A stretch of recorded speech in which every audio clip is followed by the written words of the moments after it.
All right, folks. Unhappy Wednesday. Coming to you live from our humble abode here.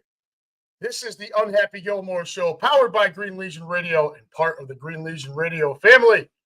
We thank you, as always, for joining us from wherever you may be and whatever device you're using to stream us on YouTube. So please pull up a chair. Turn up the volume if you need to. Use the dime if you're still stuck at work. Crack open a cold one if that's your thing on a Wednesday night. And let's try to have some fun as we put an end to day 3 of this week's hostage situation and look forward to tomorrow being Friday Eve. Oh boy, it's getting hot out here, folks. Weather's turning just for a couple days, and I guess we're going to get some rain that's going to come back down. Getting hot inside the facility where I work, and for the first time in life, Grady is working full time. He started working with me this week on Monday, and so we're rolling right along through that. Lou Mancini in the room. Hey guys and gals, hot here too. Yeah, well, it's June. It's about time, right? I mean, sooner or later it's got to get hot. Temperature's got to warm up. Keenan Harmon. Where are we at? Why won't it come up? I don't know what's going on. Oh, there it is. Hey, there he is. I don't know why it wasn't showing right away. Yeah, it's starting to get hot here. Any of you who've done warehouse work before, you know inside these facilities it gets very, very hot. The humidity sets in, and it kind of never really escapes until you get a stretch of cooler weather, and it gets a little nicer, a little bit more tolerable. Keenan says Pam has turned on the AC. We have turned ours on here as well. I had to turn it on a few weeks ago just for a couple of days. It was around Brooklyn's birthday. I normally would love to wait until Memorial Day weekend or June 1st, but it does tend to get hot a little earlier out here. So usually it's sometime late May, and off we go. Stacey Davis in the room. What's up, brother? Happy Hump Day. Yes, sir. Unhappy Wednesday. Here we are. So, as I teased with the show earlier, we are going to Boner of the Week, and then I'm going to talk to you a little bit about what Grady's got coming up, and then we're just gonna do open forum, right? And we're only going to be on for an hour. We got to get I got to get off of here. Hard stop about 6:30, and I got to take Liam and I heading over to the gym and get on with our evening. So, without further ado, before we get too involved in other shit, let's get down to the business end of things. Michelle's not home yet. She had to stop and get something at the store. So, we don't get to remind her that this is her favorite part of the show. But if she is listening somewhere, darling, this is your favorite part of the show. Everyone, we are proudly sponsored by Cheerleaders Gentlemen's Club, located at 2740 South Front Street in Philadelphia. Just minutes away from the sports complex, Cheerleaders brings you the area's most beautiful women on 5 different stages. Open 7 days a week from noon until 2 a.m. and until 4 a.m. on Fridays and Saturdays. For group information, call 215-467-1980 for all of your private booth and party package information. Also offering free parking, a full menu, daily drink and food specials, and a premium selection of cigars in a cigar lounge. Looking for a place to watch your favorite sporting event? You can't get out to the bank, you can't get over to the link, whatever the case may be.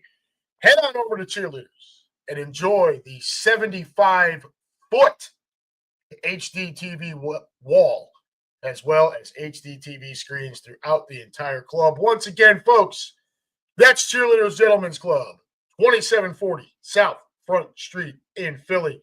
Call 215-467-1980 for all of your group and party information.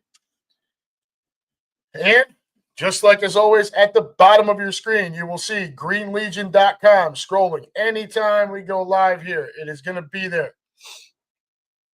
The trips are up. I think the only one left withstanding is, I want to say it's Minneapolis. I think everything else is available, including the home tailgates. I believe that also um, available as well. So give me a second for the website. It's taking forever. I gotta tell you, between connectivity and work today, I'm really not in the mood for it right now. So if this starts to act up, we're gonna bag it and come back another time. You guys know we are always at the New York Giants, at the Commodes, at Dallas. Those are on our schedule every year. Along with those this year, we are also at Kansas City. We are at Tampa Bay for the third year in a row in the sweltering September heat, which pisses me off to no end. We're also at Minnesota, at Green Bay, at San Diego / LA. Okay. So if you need more information on that, we'll give it to you here in just a minute. And we're at Buffalo. Those are in addition to our normal, division games that are always there. I believe, the only one that I think is not fully ready yet is the Minneapolis trip. Yeah, still finalizing some details there. Not all the trip details aren't up quite yet, but everything else is available. And I'll go in a little detail about the game against the Chargers. So, the Chargers moved to LA some years back. Well, all the Charger fans are still in San Diego for the most part. They don't really have a following in Los Angeles. So when you want to go on road trips and you want to invade cities like we do, you want to piss them off, right? That's part of the joy of all this. You can't really do that in LA because I think for LA, Chargers games and even Rams games too is more of like a, kind of a fad, kind of a fun thing to do. But it just doesn't really feel like there's a huge thing there, but in particular for the Chargers. So, for the Green Legion trip, the first 3 days of that trip will be spent in San Diego. That's right down at the beach in San Diego. All kinds of goodies there. I'm not going to go through all the details. GreenLegion.com, click on trips and tailgates, away trips and tailgates, away games and road trips, and click on the 2025 Championship Tour Chargers. That's on the screen there. And you can find all your details there, but it's 3 days in San Diego. The game is a Monday night game, or Monday night or Sunday night. Anyways, 3 days in San Diego, 3 nights in San Diego, whatever. Get up in the morning on game day, bus up to LA. Okay.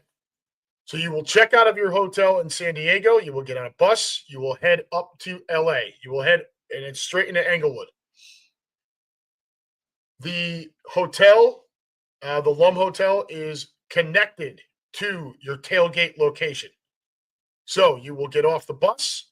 You will go into the hotel. You will be pre-keyed your room, so no hassle at the desk. Walk up, find your name, grab your room key, get to your room, drop off all your shit, clean up, shower, shit, shave, shine, whatever you got to do.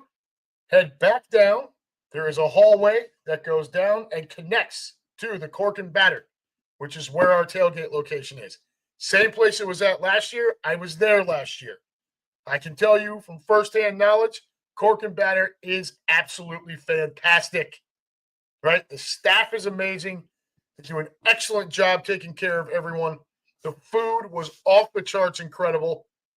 And you are within walking distance to SoFi. It's about a 15-minute walk. Yes, I know it's Englewood. I know everyone, Englewood. Dude, it's game day. There are hordes of people. There will be Eagles fans everywhere coming from all over the place. You don't really have anything to worry about. You walk over to SoFi. It's a big, beautiful building with far too few places to take a piss.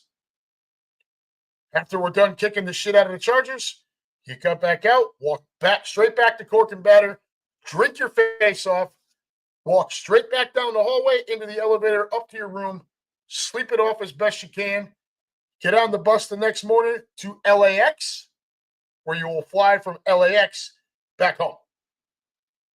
Now, these are the flights that I am talking about are for the people traveling, booking flights with the Green Legion as well. So you're out of Philly, right? Is it out of Philly on that one? Sometimes we end up out of Newark. Let me click on it. Just make sure I'm not giving you bullshit information here, but I believe it is from Philly. Yes.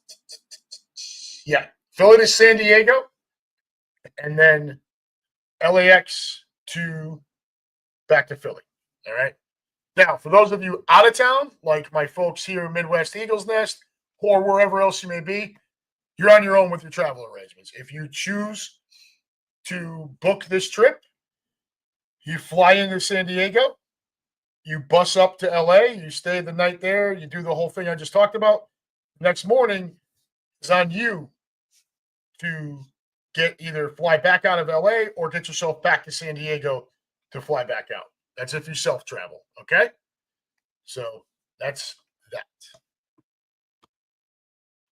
And that sounds like an excellent. I really wish I could go on that trip. I really, really do, because it sounds like an absolute blast. But it's just not in the cards for us this year. I'll get into details with that in a few minutes. But yeah, those are your trips. The one I am slated for right now, and I'll be working that one, is Dallas. I am slated to go. Those of you who tuned in for Quimby and I to do the schedule release show, that was we talked afterwards about that, where and whatever I might be doing, and Dallas is the gig this year. You will never hear me complain about going to Dallas. That tailgate is the best one. It is a joint tailgate with Cowboy fans. Sounds ridiculous, right? It's not. It's awesome. Catered by Eddie Deans. Fabulous fucking time. Right across the street is Jerry World. Everything's right there. It's a great time. So if you wanted to hook up with UnHappy Gilmore anywhere, I can tell you Dallas, I am going to be on. I did talk to Samantha a little bit. I don't know if there's any other trip that I'll be needed on. I am trying to figure out where I can shift to from Green Bay, because unfortunately I am not going to make it to Green Bay as much as I wanted to. It's just not going to happen. Green Bay, Lambeau Field has become my Eleanor, my white whale, unicorn. You know, every time it's on our schedule, there's something that stops me from going.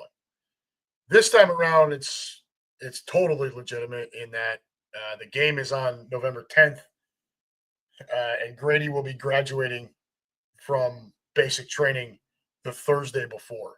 And so I've got to get there Tuesday night for family day Wednesday, his graduation Thursday, and then I've got to get Michelle and whoever else, and maybe possibly her mother, possibly Liam in Brooklyn as well. I've got to get everybody back to Ohio. So getting to Green Bay after that it's just not in the cards. I toyed with the idea of driving everyone down there and then letting them all drive back while I get on a plane up to Green Bay, but it's a little nuts to think about. I don't really. Liam's not old enough to drive.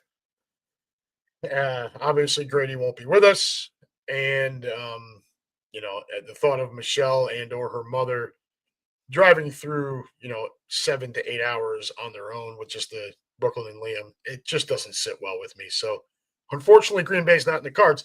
So I'm trying to figure out where to shift to.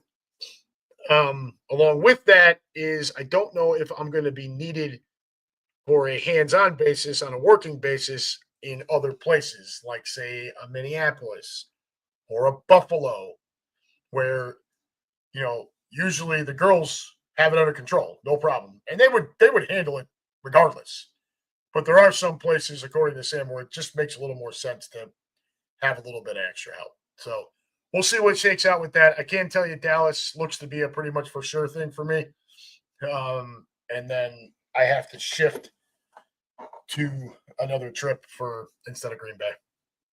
So Lambeau will have to just wait for another year, I guess. But it's for good reason. So there is your Green Legion information. Brian Walden hits the room. What's up, brother? Yes, sir. Lou Mancini, is the boner of the week the Knicks for firing their coach? No. It is not. No, we'll get to that in just a minute. Let's see here. What did I miss while I was going on and on here? Michelle cracking up. So she did have it on. Keenan, too bad for healthcare, Lou. They'll miss you. Yes. So let me get to that. I did have that written down. So we want to say a congratulations to Lou Mancini. I won't go into detail on where he is and what he's doing. That's for him to do. But he did just, he left the position he had been in for, I think he had said 13 to 14 years. To move to greener pastures, a different gig for him, and he's very excited about it. He seemed pretty stoked. So we're all very happy for you, Lou. Congratulations on that. And as you can see right here, Lou says it's very humbling the amount of people that are sad I'm leaving. Well, when you're there for that long and you make that kind of impact, brother, excuse me, it goes with the territory. Lou says thank you. No, thank you, brother. This is you're always on here to support. The least I can do is give you the shout out for your new endeavor. We're all very happy for you. All right. Let us get to boner of the week. Now, to Lou's point, I could have brought up the Knicks. Really blowing the 17-point lead in game one is more boner of the week worthy than firing the coach.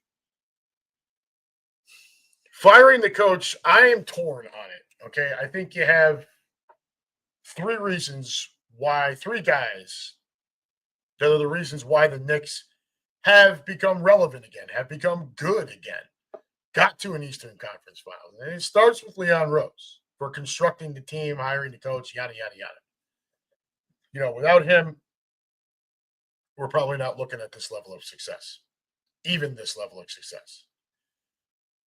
Number two, right behind that, would be Jalen Brunson. Okay.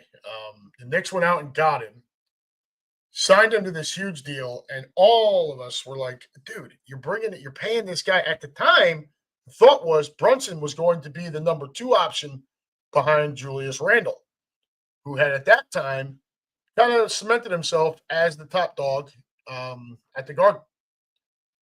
Well, then Randle gets hurt, and Brunson, it was obvious pretty much right away that Brunson was the alpha dog. So from then to now, as far as from a player standpoint, it's Brunson's team. And he would be the number two reason behind Rose as to why the Knicks have had this success. But the number three reason I would tell you is probably Tom Thibodeau. Brought in as a defensive-minded head coach. Something that frustrates Grady to no end is that, you bring him in for defense. We don't really play. The defense isn't that great. It's true. It's fair statements. But at the same time, you look at the way the league is now, and the rules are such that you can't really play all that much effective defense to begin with. So then the bumps and bruises with Tibbs start to show. His rotations, or lack thereof, for the most part, does not use a bench. The shocking part in that Indiana series was how deep he went into his bench and how frequently he used them. And it started to break down in that series. The bumps and bruises, the reasons why you can justify moving on from him, despite the fact that he is a big part of the reason for this team's success.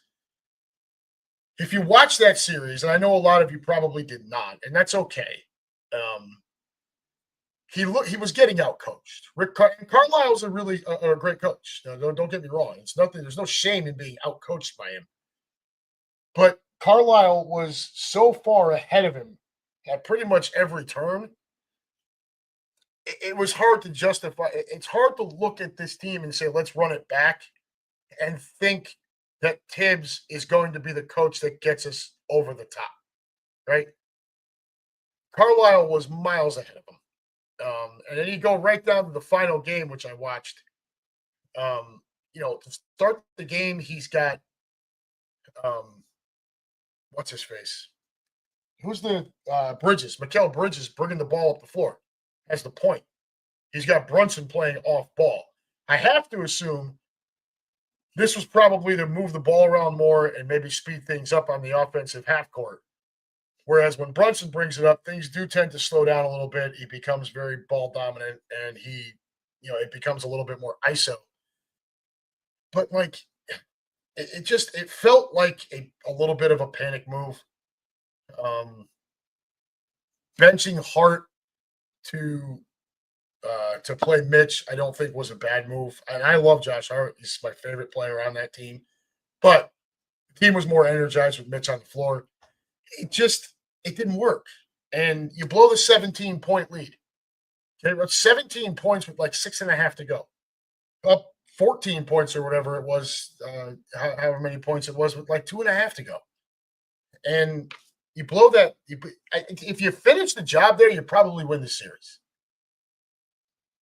And then Halliburton makes that wild shot that clanged off the iron, went all the way up to the rafters of the Garden, and drops right back through the hole. It's like, dude. And of course, you lose in overtime, and it just kind of got out coached and out hustled in that series. And so, as good as Tom Thibodeau has been, and how much of a reason he is for the Knicks turnaround, you have to wonder: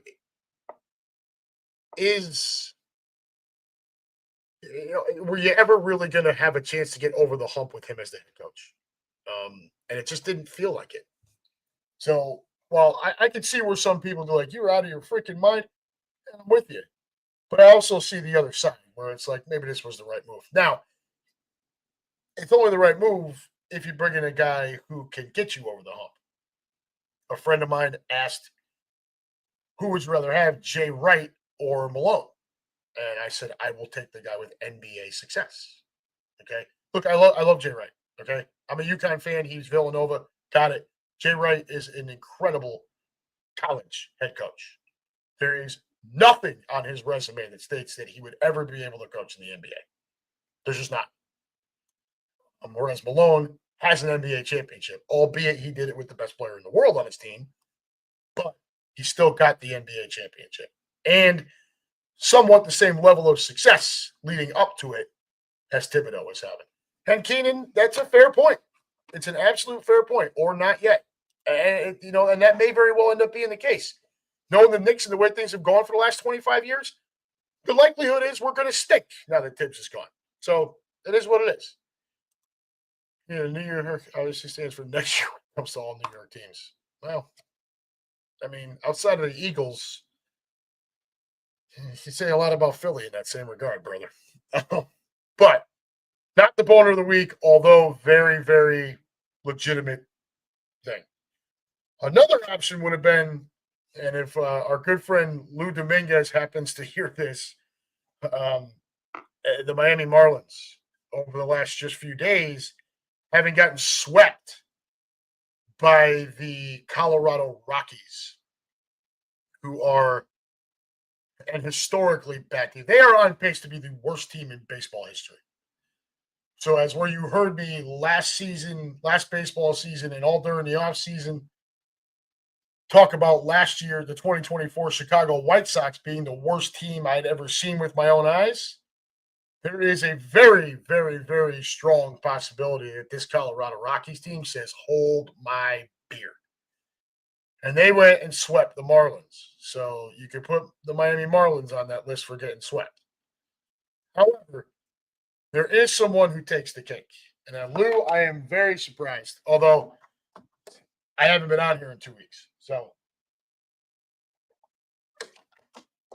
no, the boner of the week for me, and it looks like everything's going to work out for him. He met with the coach. Everything's going to be fine. Stefan Diggs. There was a time when Stefan Diggs would have been considered one of the top 5 wide receivers, probably top 3 wide receivers in football. Those days have come and gone. He is no longer that guy. So you're talking about a guy at the end of his career who should really be trying to walk the straight and narrow a little bit more, because you don't exactly have the same star power as you had just a few short years ago. But yet there he is on a yacht with Cardi B and an interesting little baggie with some pink substance in it. I don't know what the hell was in it. I don't know what it was. I don't know if it was bath salts, if it was whatever.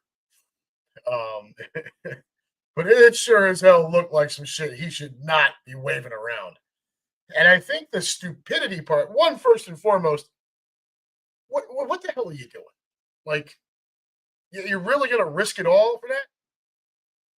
But like, you're on this yacht, you know, you basically printing your own money between you and Cardi B. Why in God's name, and this isn't specific to him, but we're going to use him because he's the recent. Why in God's name are people allowed to be recording you doing this? Okay. And even more so, you're looking at the camera. Why are you not forcing that to be deleted? Look, if somebody takes this out and starts taking pictures or videos with it, it's not just so that they can go back and look at it and laugh.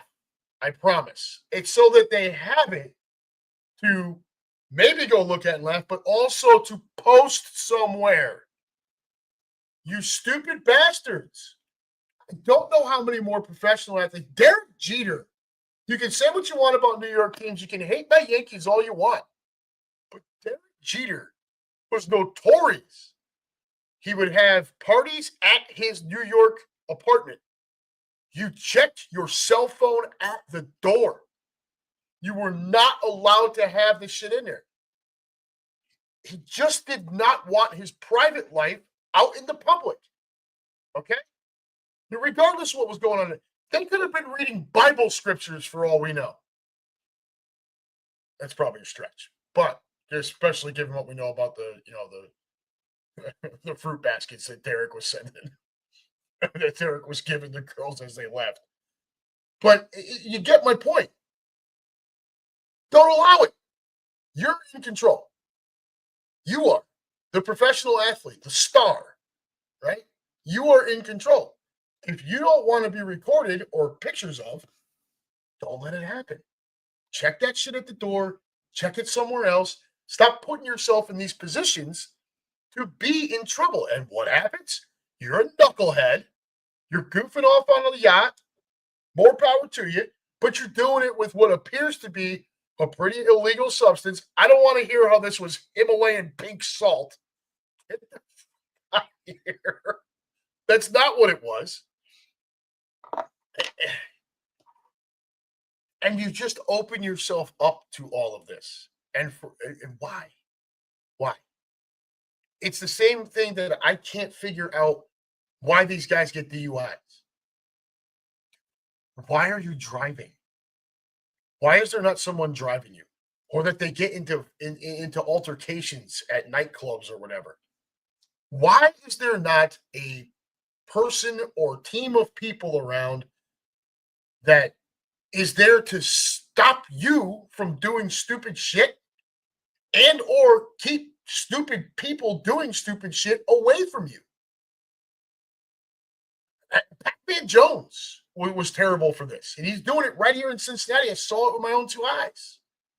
I was out with a friend downtown.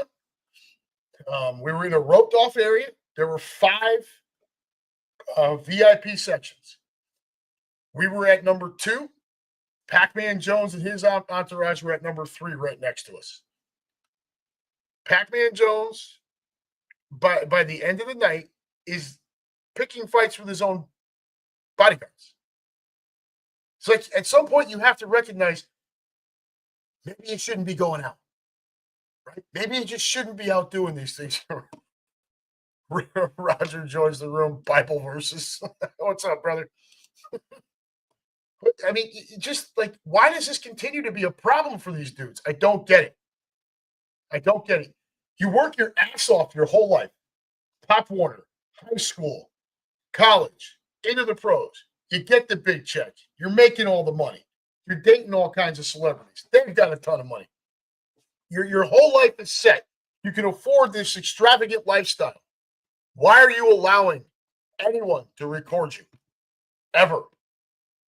I don't like people record. If I go to a grocery store, I don't want people pointing a fucking camera at me. And that's me, some peon that lives out here in Ohio. Could you imagine having that level of success and that amount of cash at your disposal? Nobody would get close unless I said it was okay. Nobody. It's absolutely ridiculous. And so, congratulations, Stefan Diggs. You are my boner of the week this week. And it just feels like we could do this a few times a year, right? I mean, am I wrong here? Like, it feels like at least a few times a year, there's some fool that's going to act this way and do this dumb shit. I can't figure it out for the life of me. I just don't understand. Maybe I'm not supposed to, right? I'm just some douche. I'm not supposed to figure it out. But I've got a small platform here, and I'm going to use it to call it like I see it. You're a fucking idiot. Plain and simple. Congratulations. All right. Over here to the room. No, Lou Mancini. Jay's wife won't let him, and I believe he's not interested as well. Yeah, and if I was Jay Ray, I wouldn't want that level of stress. Okay. It's one thing to coach. If you're going to take an NBA gig in, like, say, Indiana or in Oklahoma City, the two teams in the finals, the media pressure, guys. You guys and I, we've talked about this for here and there for the entire 3+ years that we've been on here doing this.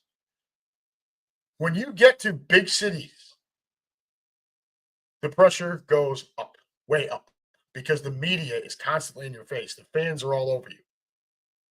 When you get to New York, it is an entirely different animal. Now, there is one kicker to that, Lou. Okay? There is something to be said for if by God you were able to get the Knicks over the hump, you are a legend in New York City for the rest of time. Right? It is 2025. It has been 52 years since the last Knicks championship. I will sit here and tell you right now, I root for the Philadelphia Eagles. I root for Penn State football. I root for the UConn Huskies basketball. And the Penn State thing is because UConn did not have a Division I team when I was a kid. I root for the Yankees, the Rangers, and the Knicks. I have seen every single one of my favorite teams win a championship at least once, except for the New York Knicks. And I am 46 years old, and I don't know that it's going to happen. It may not happen. But you know what? I hope it does for my son's sake. I've indoctrinated Grady into this this life of being a Knicks fan. But look at the other. I've seen the Yankees win 5. I've seen UConn win 6. I've seen the Eagles win 2. And I believe there's more Birds Bowls coming. 100% believe it. As long as my quarterback is Jalen Hurts, I believe there is more coming. Penn State has claimed a national championship in my lifetime. The Rangers won a cup in '94. The Knicks are the only team. So there we are. Keenan Harmon, maybe money makes you stupid. Yeah, I would like to. Can I volunteer? Can I volunteer if it makes me stupid? Or more stupid? I would love that. Lou Mancini, I always wear those novelty glasses with the fake nose and mustache when I flash my baggy film with ink powder. God damn it. I can't explain it, guys. It's just stupid. So, all right. That's your boner of the week. So, real quick, some of you got some things got a thing in the mail from us with Grady's graduation announcement. Some did not. It really wasn't like a favoritism thing. It was just, hey, here we go. For the most part, it was people just out of town who we knew weren't going to be able to come see him. You know what I mean? So Roger, if you're still here, I know we didn't send one to you, but we knew you were coming. This was more meant for my family back in Connecticut. Hang on a second, guys.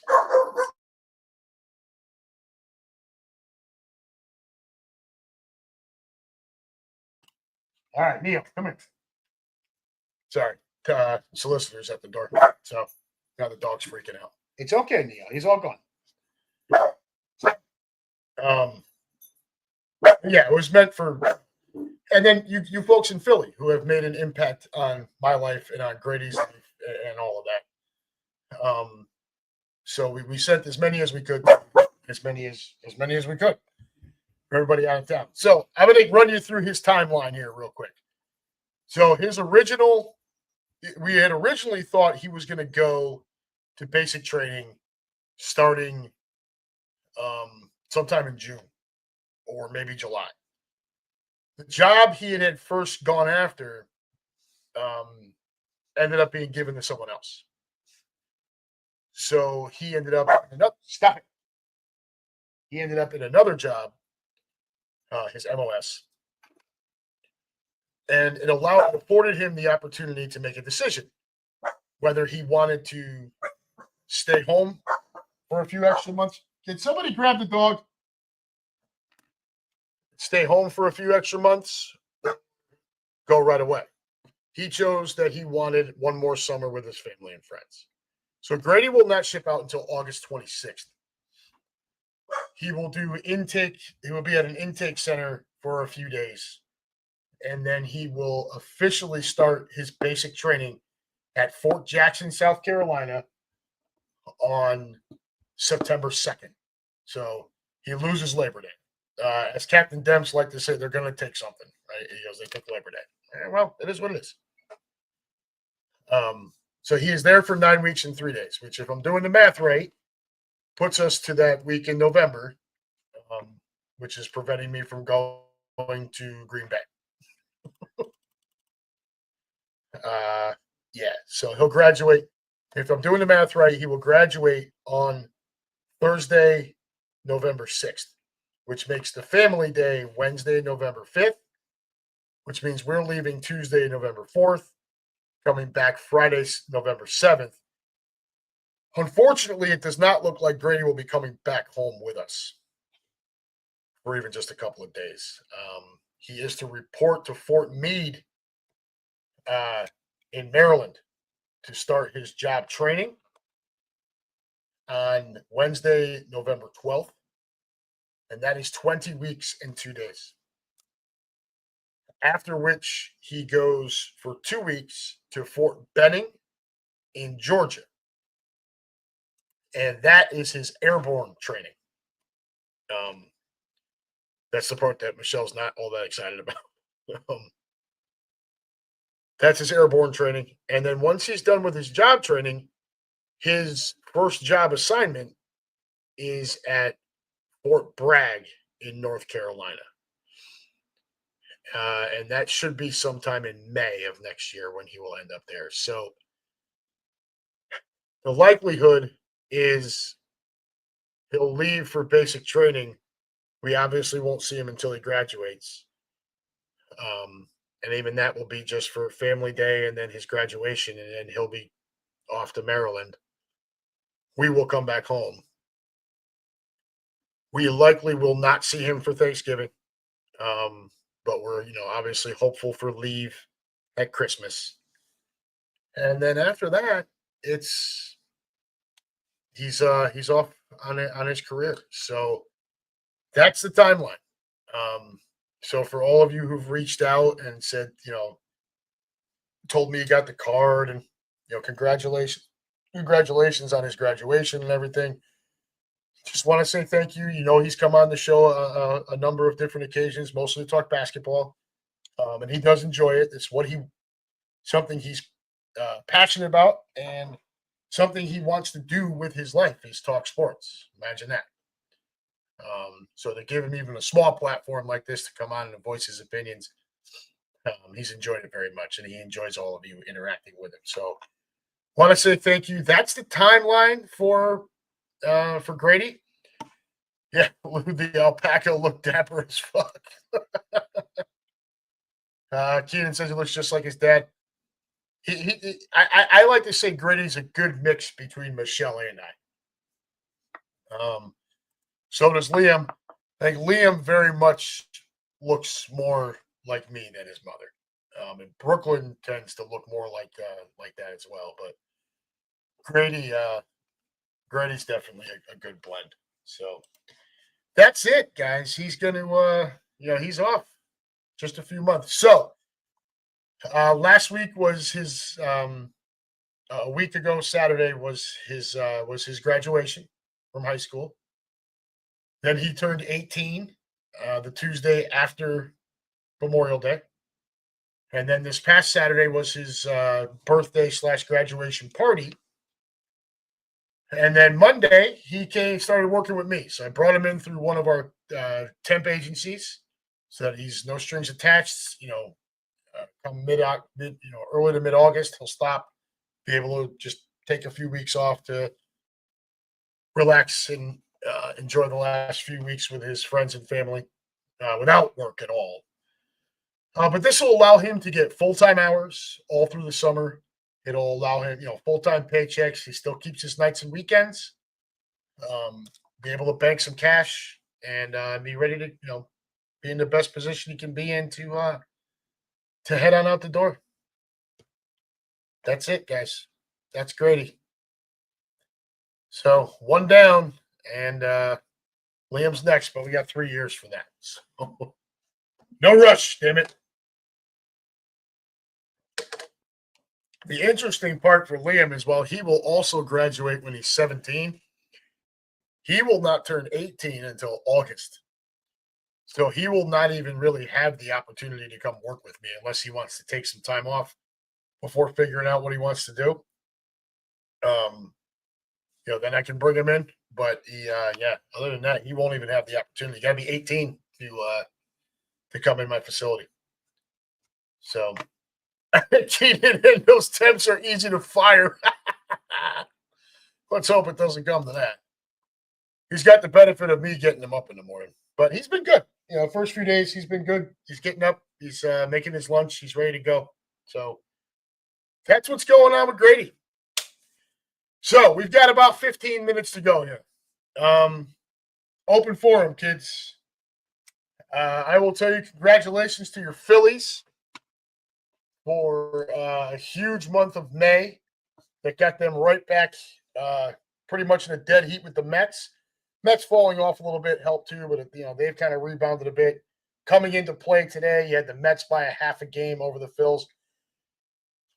The Braves, even with Acuna and Strider coming back, just can't seem to get right.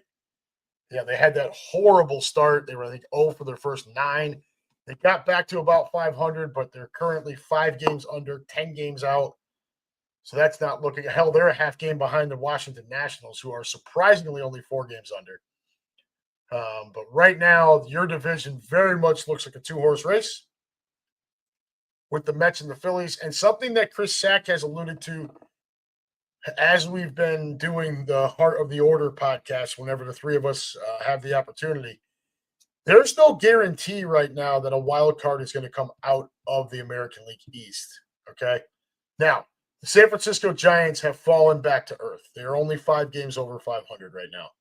So what looked like the Dodgers, Padres, Giants, and possibly Arizona running off and all being in contention for division and or wild card, you have the Giants who've fallen back.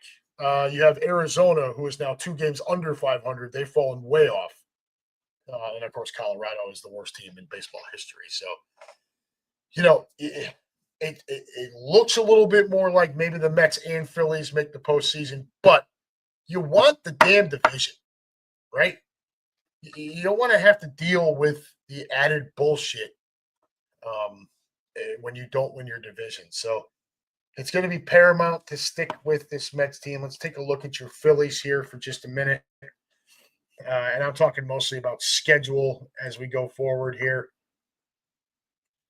Just maybe over the next couple of weeks and see where that's at. Where's your schedule? Here we go. So you are at Toronto last night with a victory. You got 2 more there. Then you're at Pittsburgh. Those are all winnable games. Okay. Toronto, not great. Pittsburgh, obviously not great. I mean, if you're running the Skeens, that can be a problem. apart from that, you should roll over them. Then you come home, but the Cubs are tough. Then you get another little bit of a break after that. You're home for Toronto, and then 4 at the Marlins. So while 4 of those are on the road, it's the Marlins who just got swept by that lowly Rockies team. After that, things start to get a little dicey for a little bit to kind of finish up the month of June. You come home, but it's 2 games against the Mets. Then you're right back out on the road, 3 games against Houston. Not exactly the same Houston team, of course, but it's their house.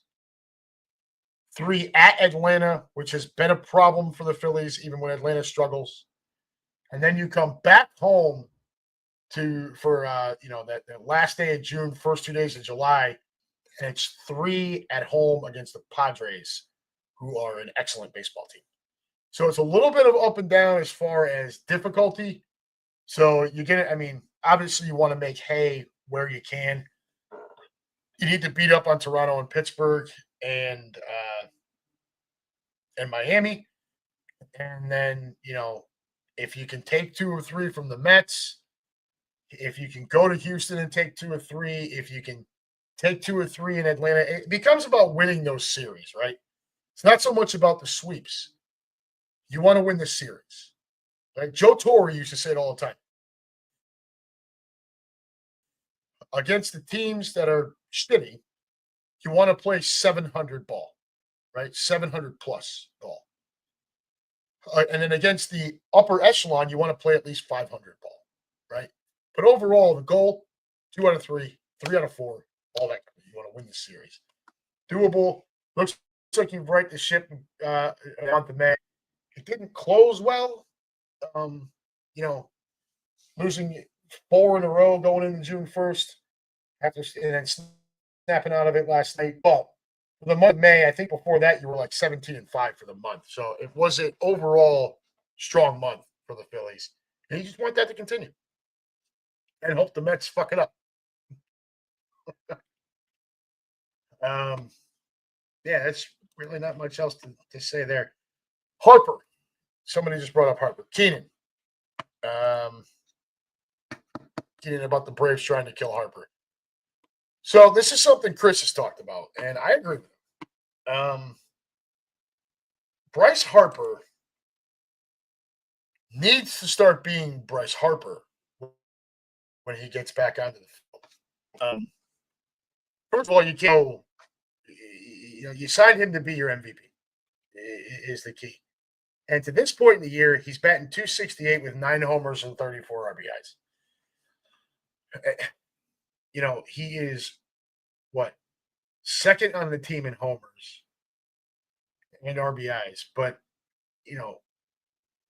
this guy's supposed to be your MVP. This is also a guy who's talked about wanting contract restructure.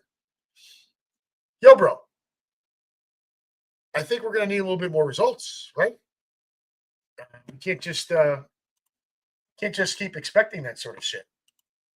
So, yeah, you're going to need more out of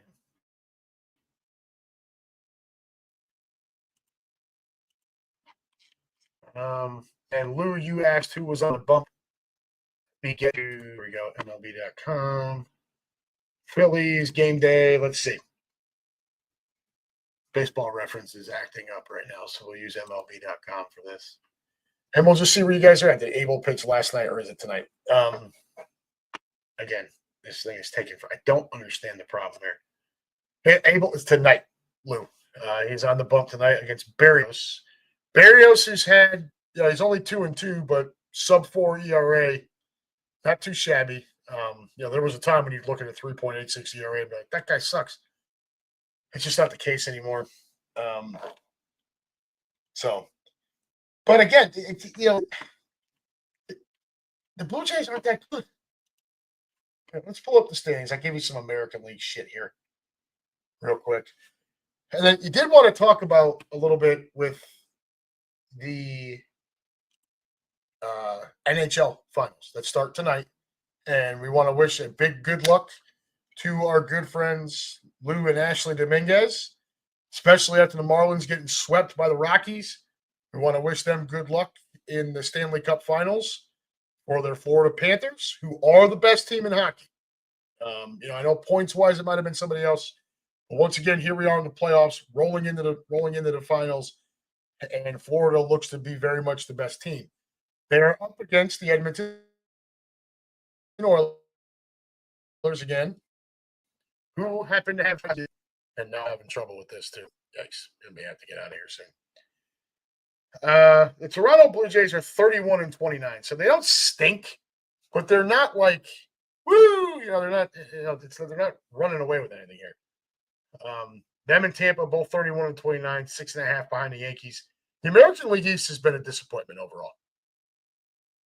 The fact that the Boston Red Sox are 4 games under 500 right now, at 9.5 games out of the division, and if you look at the wild card standings, they're 4.5 out of that right now. That is a bit of a surprise. Really expected them to be better, as much as I hate them. And I did not expect the Yankees to be 15 games over 500 in early June. I just didn't. I don't know if that's so much where we're all that good, or if it's our division and really the overall American League is just not that good. Because once you remove, you get the Yankees, okay, we're 15 games over. Detroit is the best record in baseball at 40-22. But after that, you're talking about okay, the Twins are 33-27. Cleveland, 32-27. Houston leads their division at 33-27. Seattle, 32-27, a half game out. So it's not like any of them are all that great. They're decent, but they're not all that great. Lou, Dave Califoot and I do not speak anymore. There was some nonsense he was pulling a few months ago. I'm not going to go into details. I do not wish ill will on anyone. There's no hate or anything here. There were some things that were going on where it was time for me to step back, I guess is the way to put it.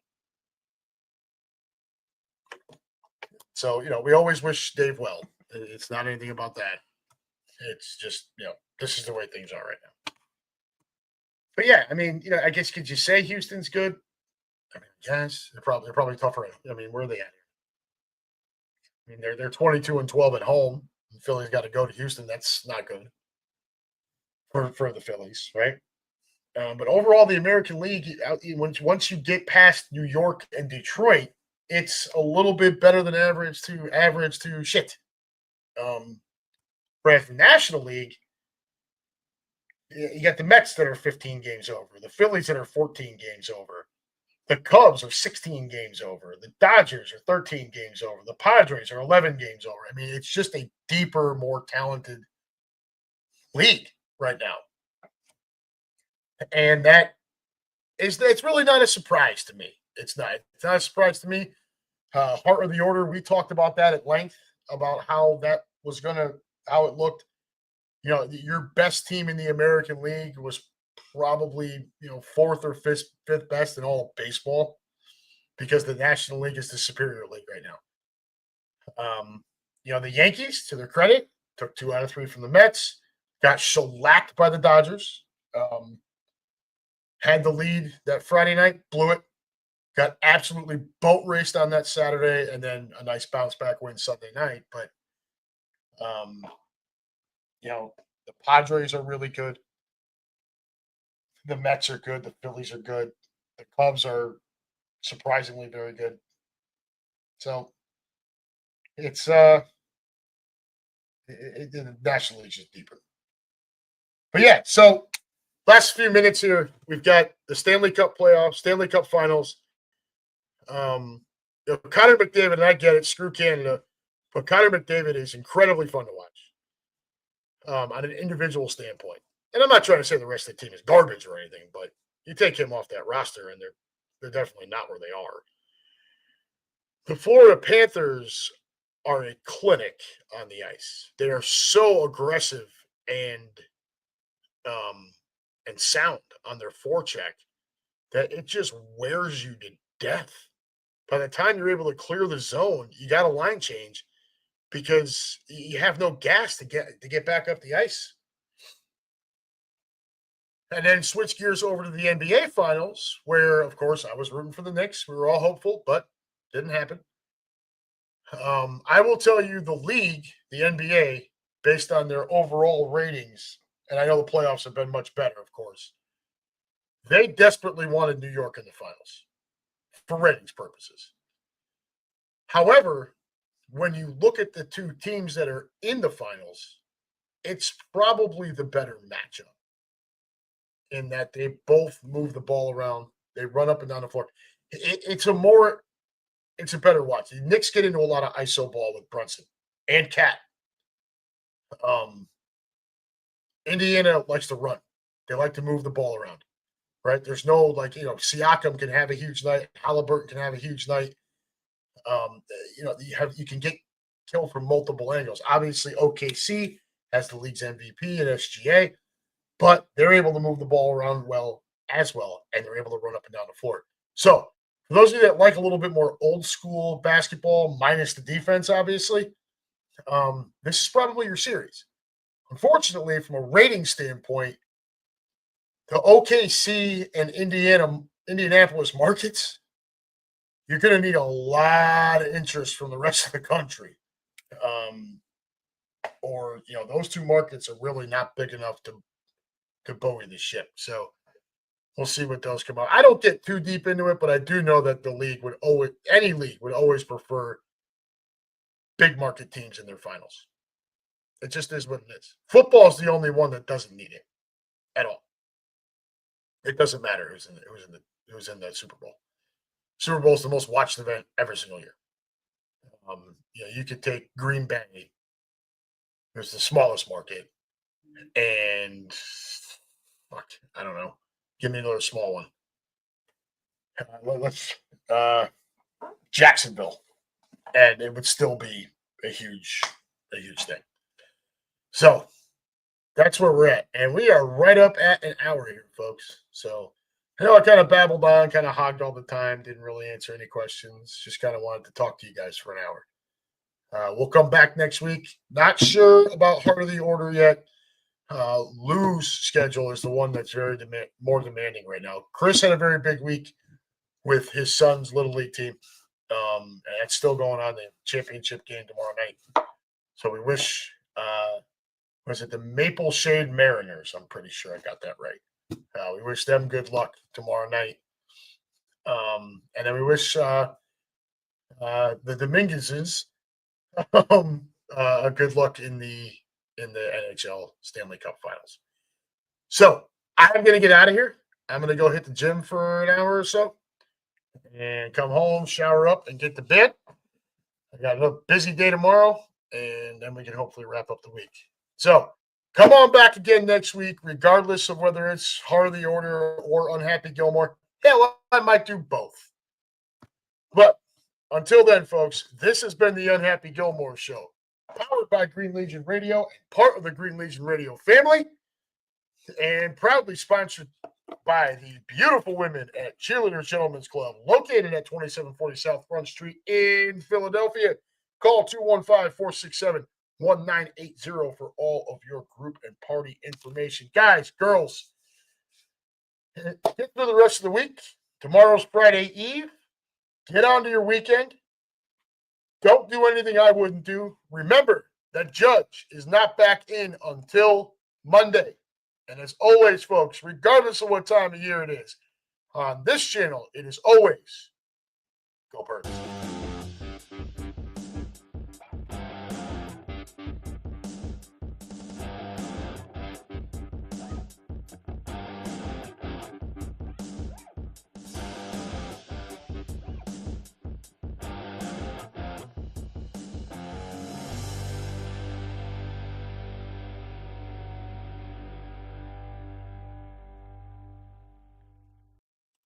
Did not realize we were that close to the end of that bullshit music. But anyways, folks, take care. We love you.